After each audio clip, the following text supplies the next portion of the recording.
Baik, Assalamualaikum warahmatullahi wabarakatuh.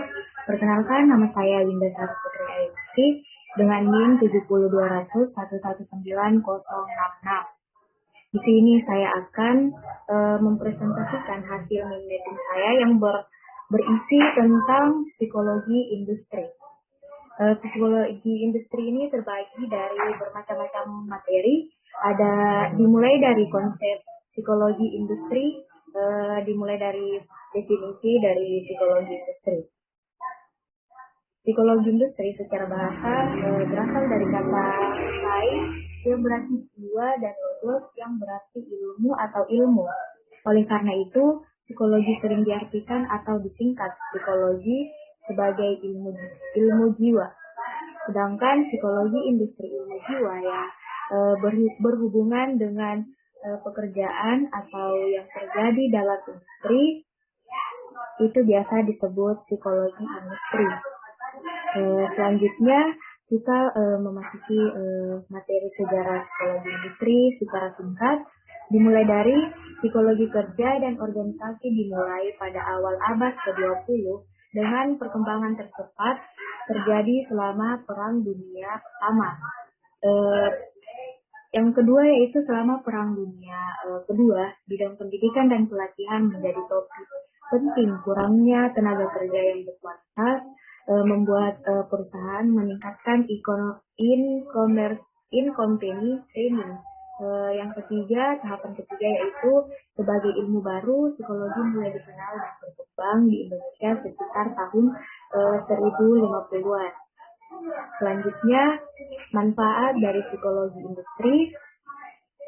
Manfaat dari psikologi industri ini membantu perusahaan atau industri maupun organisasi dalam memenuhi target dalam mencapai tujuan, mampu memenuhi kesenjangan antara kebutuhan individu dan organisasi maupun industri, meningkatkan kemampuan individu dalam setting kerja sehingga bukan saja dapat meningkatkan kompetensi individu, namun dapat juga mengembangkan perusahaan atau industri, dapat menjamin kesejahteraan tenaga kerja dengan cara memperhatikan kepuasan dalam dunia kerja. Selanjutnya, jenis-jenis psikologi industri. Yang pertama yaitu psikologi personalia. Psikologi personalia ini menyangkut psikologi pribadi dengan manajemen tenaga kerja dimulai dari perencanaan, perekrutan, penempatan, pengembangan, dan pemeliharaan staf hingga penghentian karyawan perusahaan. Yang kedua yaitu psikologi konsumen. Psikologi konsumen mempelajari dinamika perilaku konsumen dalam kaitannya dengan keputusan pembelian mereka. Yang ketiga yaitu perilaku organisasi. Pada perilaku organisasi berkaitan dengan perilaku manusia dalam organisasi, baik sebagai individu maupun sebagai anggota kelompok. Yang keempat yaitu keselamatan dan kesehatan kerja. Psikologi industri dan organisasi membahas kesehatan dan keselamatan kerja untuk meningkatkan kinerja perusahaan. Yang kelima yaitu analisis posisi. Pada analisis posisi atau jabatan mengkaji komposisi, uraian tugas dan uraian tugas untuk setiap posisi dan jabatan dalam organisasi. Selanjutnya yaitu yang keenam, ergonomi. Pada ergonomi ini berkaitan dengan interaksi antara mesin dan manusia di tempat kerja dan bagaimana Anda dapat menciptakan kenyamanan dan keamanan di tempat kerja. Yang terakhir yaitu psikologi sumber daya manusia. Psikologi sumber daya manusia menganalisis proses perkembangan individu, kelompok, atau organisasi. Selanjutnya kita masuk ke materi aspek psikologi industri.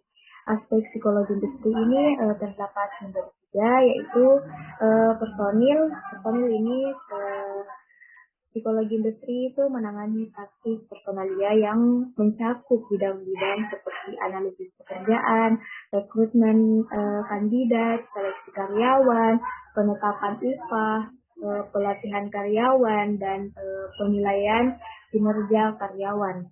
Selanjutnya yaitu yang kedua, organisasi.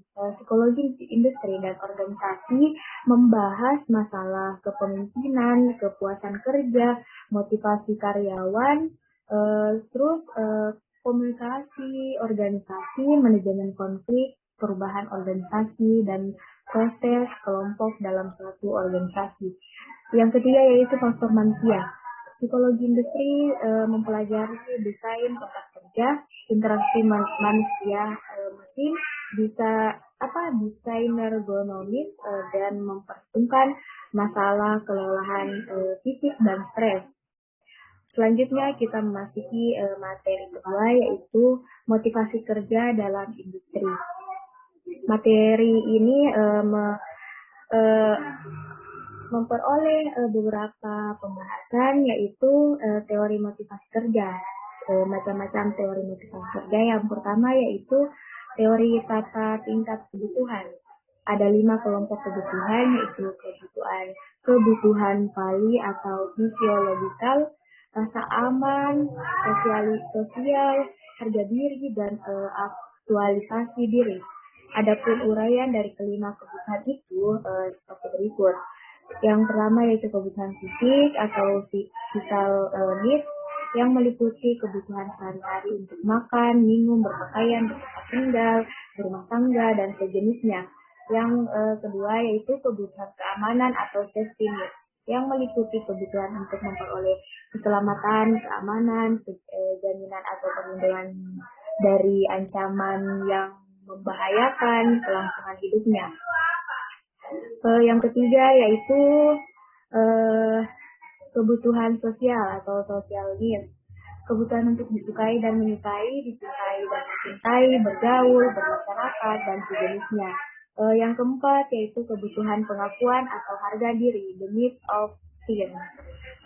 Kebutuhan untuk memperoleh penghormatan, pujian, penghargaan, dan pengakuan.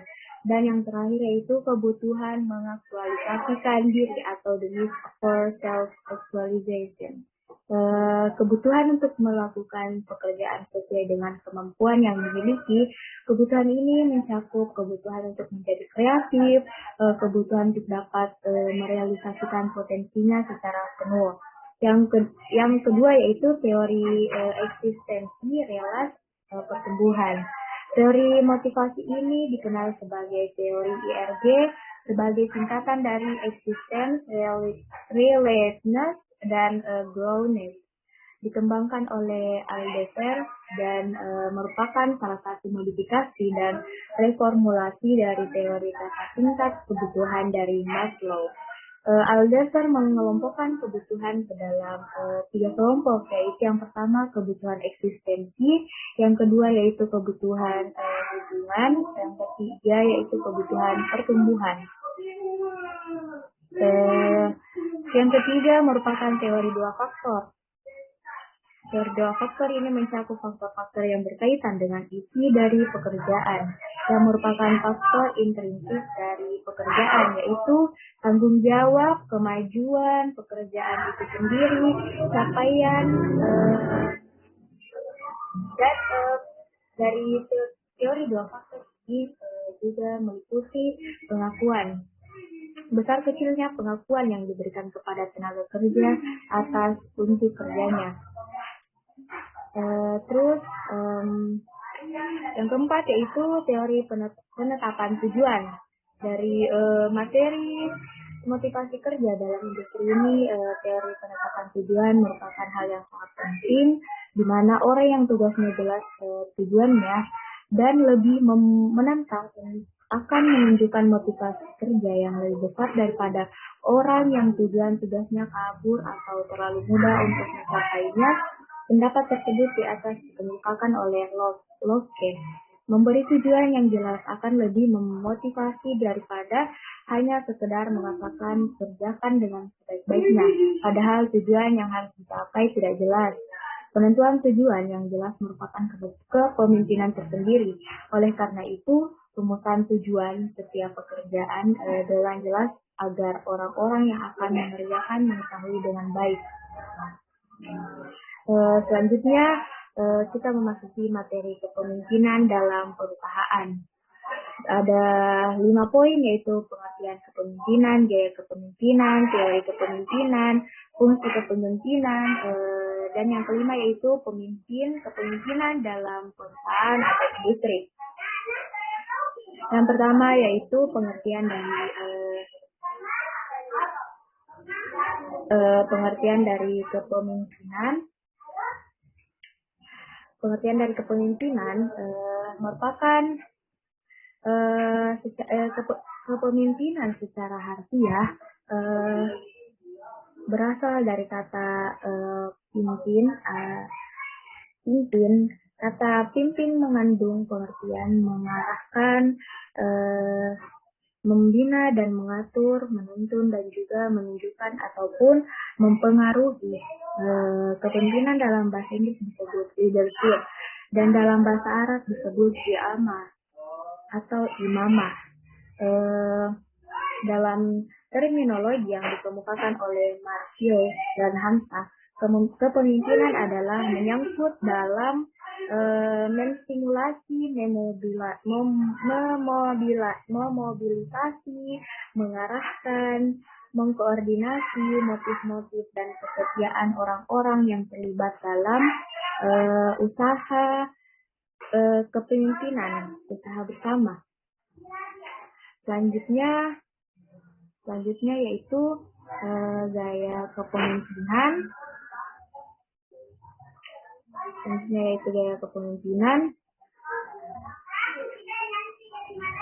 Gaya kepemimpinan yang pertama yaitu otokratis. Otokratis di sini yaitu gaya kepemimpinan otokratis itu dengan ciri mendasarkan diri pada kekuasaan dan kekuasaan mutlak yang harus dipatuhi. Terus yang kedua yaitu pemimpinnya selalu berperan sebagai pemain tunggal, cara ambisi untuk merajai situasi. Setiap perintah dan kebijakan selalu ditetapkan sendiri. Yang kedua yaitu gaya kepemimpinan demokratis. Gaya kepemimpinan demokratis di sini yaitu pemimpin ikut berbaur dan berada di tengah-tengah anggota. Yang kedua yaitu aktif, dinamis, terarah. Terus pemimpin juga mau menerima masukan dari bawahannya. Selanjutnya yaitu gaya kepemimpinan afiliatif. Di sini ciri-ciri gaya kepemimpinan afiliatif yaitu kepemimpinan yang bersifat terbuka, tidak memberikan arahan kepada bawahan seperti menyuruh, melainkan memberikan arahan dengan cara merangkul, bekerja bersama. Terus cenderung bertoleransi tinggi, lebih mudah memaafkan kesalahan bawahan. Gaya kepemimpinan visioner yaitu fokus pada tujuan organisasi, membuat rencana jangka panjang, mengembangkan visi bagi masa depan organisasi, selalu berada dalam kondisi siap dan dinamis untuk perubahan. Selanjutnya, teori kepemimpinan. Teori kepemimpinan mencakup beberapa tahapan, yaitu ada 6 tahapan. Yang pertama yaitu teori sifat, yang kedua teori perilaku, yang ketiga teori situasional atau kontingensi, yang keempat yaitu teori transaksional dan teori transformasional. Yang kelima yaitu teori implisit dan yang terakhir yaitu teori karismatik. Selanjutnya fungsi kepemimpinan. Fungsi kepemimpinan yaitu ada 6. Yang pertama yaitu fungsi perencanaan, yang kedua fungsi memandang ke depan, yang ketiga yaitu fungsi pengembangan loyalitas, yang keempat yaitu fungsi pengawasan, yang kelima yaitu fungsi mengambil keputusan, yang keenam yaitu fungsi memberi motivasi.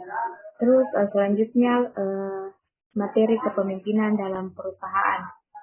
Kepemimpinan menurut Rahman dan Prasetya pada tahun 2018 adalah adanya proses mempengaruhi karyawan atau dapat memberi contoh kepada karyawan, untuk mencapai tujuan suatu organisasi. Kepemimpinan merupakan hal yang sangat penting bagi suatu organisasi untuk menghasilkan budaya kerja yang berkualitas dalam perusahaan. Selanjutnya kita memasuki materi yang kelima, yaitu stres di tempat kerja. Stres di tempat kerja ini mempunyai 4 poin, yaitu poin pertama yaitu pengertian stres kerja, yang kedua yaitu faktor stres kerja, yang ketiga gejala akibat stres kerja pada karyawan, yang keempat yaitu manajemen stres kerja. Di mana pengertian dari stres kerja yaitu secara etimologi stres diambil dari bahasa Latin yang artinya kekerasan, kesukaran atau kemalangan. Adapun dalam kamus lengkap psikologi, stres adalah suatu keadaan tertekan baik secara fisik maupun psikologi. Stres kerja adalah suatu kondisi sebagai kelebihan permintaan dan tekanan yang meluap-luap yang membuat ketidakseimbangan fisik dan mental yang mempengaruhi perasaan, cara pandang, dan keadaan seorang pekerja. Lalu faktor-faktor dari stres kerja. Faktor-faktor dari stres kerja yaitu ada 3 faktor, meliputi faktor lingkungan, faktor perusahaan, dan faktor individu atau kondisi di luar tempat kerja. Selanjutnya yaitu gejala akibat stres kerja pada karyawan. Gejala akibat stres kerja pada karyawan itu terbagi menjadi yaitu gejala fisik, gejala psikologis, dan gejala perilaku. Di mana gejala fisik yaitu menyebabkan sakit kepala, sakit punggung, kehilangan nafsu makan berlebihan, bahu tegang, diare, insomnia, kelelahan, tertentu, atau gangguan perut. Sedangkan gejala psikologisnya yaitu pesimisme, mudah lupa, kebosanan, ketidaktegasan, ketidaksabaran, pikiran yang kaku, depresi, kecemasan, tidak logis, apatis, kesepian, merasa tidak berdaya, dan ingin melarikan diri. Sedangkan gejala perilaku yaitu keresahan, mudah marah, sifat suka, memerintah, rentan mengalami kecelakaan, isolasi sosial, membelah diri, kecurigaan, tidak memiliki rasa malu dan rasa humor, mudah bingung, kerjaan yang buruk, dan juga mangkir kerja. Selanjutnya yaitu manajemen stres kerja atau cara pengelolaan dari stres kerja meliputi yaitu yang pertama pendekatan individu. Pendekatan individu ini meliputi peningkatan meningkatkan keimanan, melakukan meditasi dan pernapasan, melakukan kegiatan olahraga, melakukan relaksasi, dukungan sosial dari teman-teman dan keluarga. Dan yang kedua yaitu pendekatan perusahaan. Pendekatan perusahaan meliputi melakukan perbaikan iklim organisasi, melakukan perbaikan terhadap lingkungan fisik, menyediakan sarana olahraga, melakukan analisis dan kejelasan tugas. Selanjutnya yaitu memasuki materi yang keenam yaitu konflik dalam industri.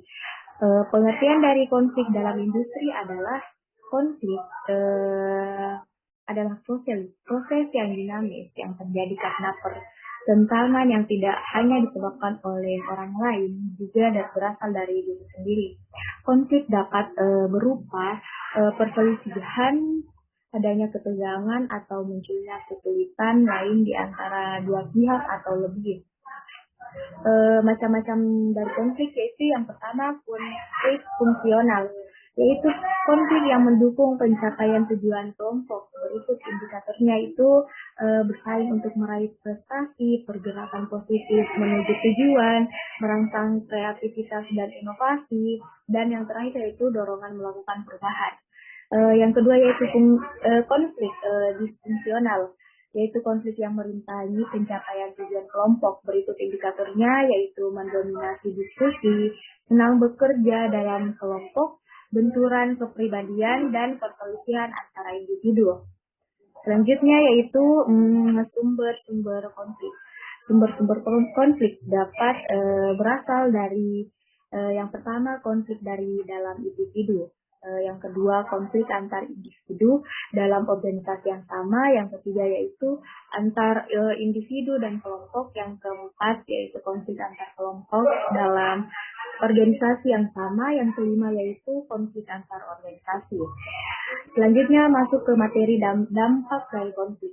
Dampak positif yang dihasilkan dari konflik yaitu meningkatkan ketertiban dan kedisiplinan jam kerja, meningkatkan kemitraan yang produktif, meningkatkan motivasi kerja, semakin rendah tekanan, jumlah pegawai yang dapat mengembangkan karirnya sesuai dengan potensinya. Sedangkan dampak negatif yang diperoleh dari konflik yaitu meningkatkan ketidakhadiran karyawan dan seringnya absen selama jam kerja, banyaknya karyawan yang mengeluh karena sikap dan perilaku rekan kerja yang tidak adil, dan banyaknya karyawan yang sakit membuat sulit untuk berkonsentrasi.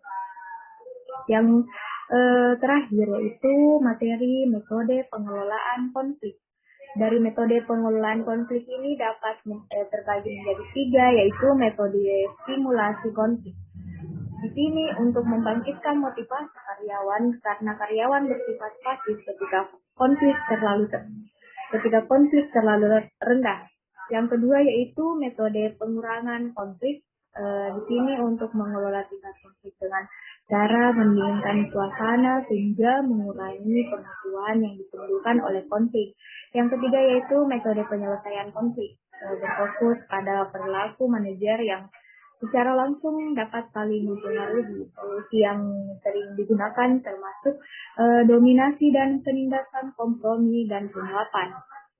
Selanjutnya kita masuk ke materi materi yang ke-7 yaitu kepuasan kerja industri. Poin pertama yaitu pengertian kepuasan kerja adalah kepuasan kerja pada dasarnya merupakan salah satu aspek psikologis yang mencerminkan perasaan seseorang terhadap pekerjaannya. Ia akan merasa puas dengan adanya kesesuaian antara kemampuan, keterampilan, dan harapannya dengan pekerjaan yang dia hadapi. Poin kedua yaitu teori kepuasan kerja. Di sini terdapat 3 poin kepuasan kerja, yaitu discrepancy teori, yang kedua equity teori, yang ketiga yaitu two factor teori. Terus faktor yang mempengaruhi kepuasan kerja yaitu adapun faktor yang mempengaruhi kepuasan kerja yaitu yang pertama faktor psikologis, yang kedua faktor fisik, yang ketiga finansial, dan yang keempat faktor sosial.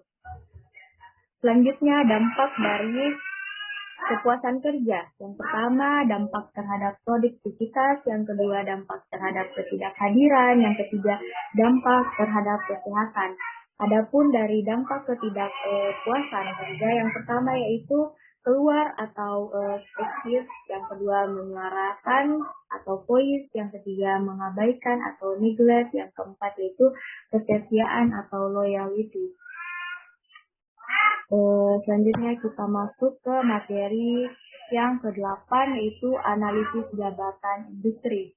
Di sini poin pertama yaitu pengertian analisis jabatan. Pengertian analisis jabatan adalah proses untuk memperoleh informasi serinci mungkin dan fakta-fakta yang berhubungan dengan setiap jabatan yang diperoleh dan dicatat secara sistematis, secara menganalisis persyaratan apa saja yang diperlukan dalam sebuah pekerjaan serta personil yang dibutuhkan dalam pekerjaan sehingga sumber daya manusia yang dipilih dapat melakukan pekerjaan itu dengan baik dan benar. Terus yang kedua yaitu materi yang kedua yaitu manfaat analisis data. Di sini manfaat analisis data terbagi-bagi. Yang pertama yaitu penarikan, seleksi, dan penempatan pegawai. sebagai petunjuk dasar dalam menyusun program latihan dan pengembangan. Yang ketiga, menilai kinerja atau pelaksanaan kerja. Yang keempat, memperbaiki cara bekerja pegawai. Yang kelima, merencanakan organisasi agar memenuhi syarat, memperbaiki struktur organisasi sesuai beban dan fungsi jabatan. Yang keenam yaitu merencanakan dan melaksanakan promosi serta transfer pegawai. Dan yang terakhir, adanya bimbingan dan pembimbingan pegawai. Selanjutnya yaitu tahapan analisis jabatan. Tahapan analisis jabatan ini yang pertama yaitu tahap persiapan dan perencanaan, yang kedua yaitu tahap pengumpulan data, dan yang ketiga yaitu tahap pengolahan data. Kita akan memasuki materi yang terakhir yaitu pelatihan dan pengembangan tenaga. Di sini poin pertama yaitu pengertian dari pelatihan dan penempatan tenaga. Di sini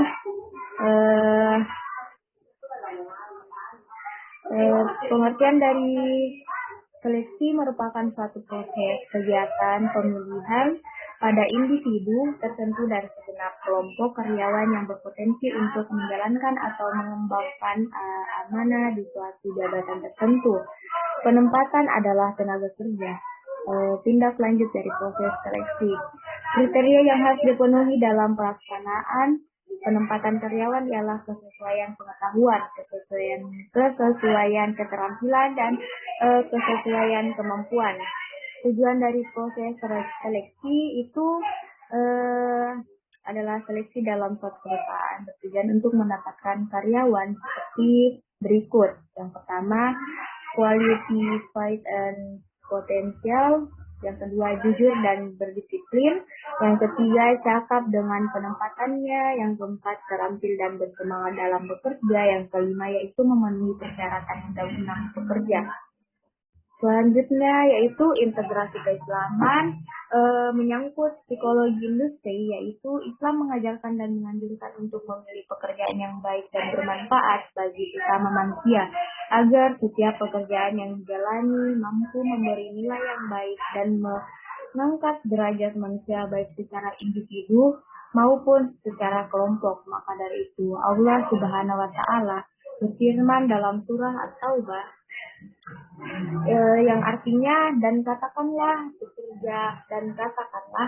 bekerjalah kamu, maka Allah Subhanahu wa Ta'ala akan melihat pekerjaanmu, begitu juga Rasulnya dan orang mukmin, dan kamu akan dikembalikan kepada Allah yang mengetahui yang gaib maupun yang nyata. Lalu dia beritakannya kepada kamu apa yang telah kamu kerjakan. Mungkin itu saja materi mengenai psikologi industri yang dapat saya sampaikan. Syukran. Assalamualaikum warahmatullahi wabarakatuh.